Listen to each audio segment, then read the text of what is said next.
name is Dr. Anthony Levatino. I'm a practicing obstetrician-gynecologist, and I've performed over 1,200 abortions. Today I'm going to describe a second trimester surgical abortion called dilatation and evacuation, or D&E. A D&E is performed between 13 and 24 weeks of pregnancy. After administering anesthesia, the abortionist uses a weighted speculum, like this one, that opens the vagina widely. Because second trimester babies are so large, this greater access facilitates a late-term abortion.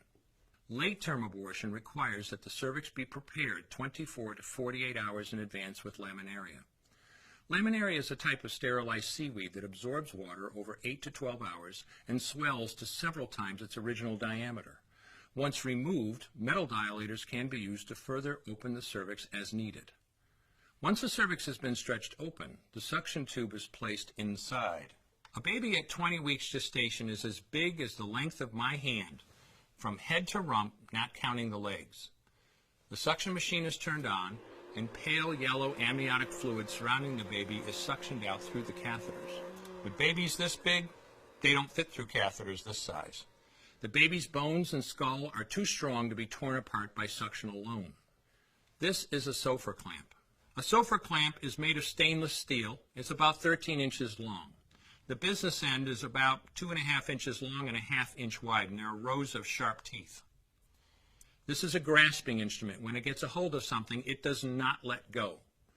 The abortionist uses this clamp to grasp an arm or leg. Once he has a firm grip, the abortionist pulls hard in order to tear the limb from the baby's body. One by one, the rest of the limbs are removed, along with the intestines, the spine, and the heart and lungs. Usually the most difficult part of the procedure is extracting the baby's head, which is about the size of a large plum at 20 weeks.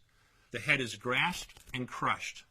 The abortionist knows he has crushed the skull when a white substance comes out of the cervix. This was the baby's brains. The abortionist then removes skull pieces. He removes the placenta and any leftover parts of the baby with a curette, scraping the lining of the uterus for any remaining tissue. The abortionist then collects the baby parts and reassembles them to make sure that there are 2 arms, 2 legs, and all the pieces.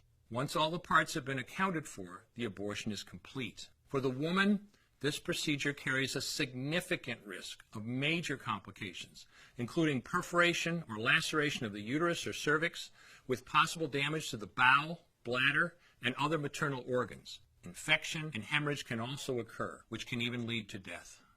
Future pregnancies are also at greater risk for loss or premature delivery due to abortion-related trauma and injury to the cervix. As I mentioned at the beginning, I'm Dr. Anthony Levatino, and in the early part of my career as an OBGYN, I performed over 1,200 abortions.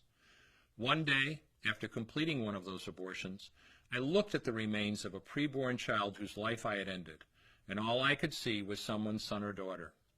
I came to realize that killing a baby at any stage of pregnancy for any reason is wrong. I want you to know today, no matter where you're at or what you've done, you can change. Make a decision today to protect the preborn. Thank you for your time. I will no longer do any more abortions.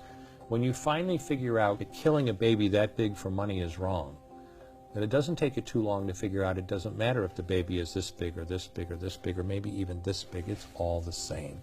And I haven't done any since then, and I never will.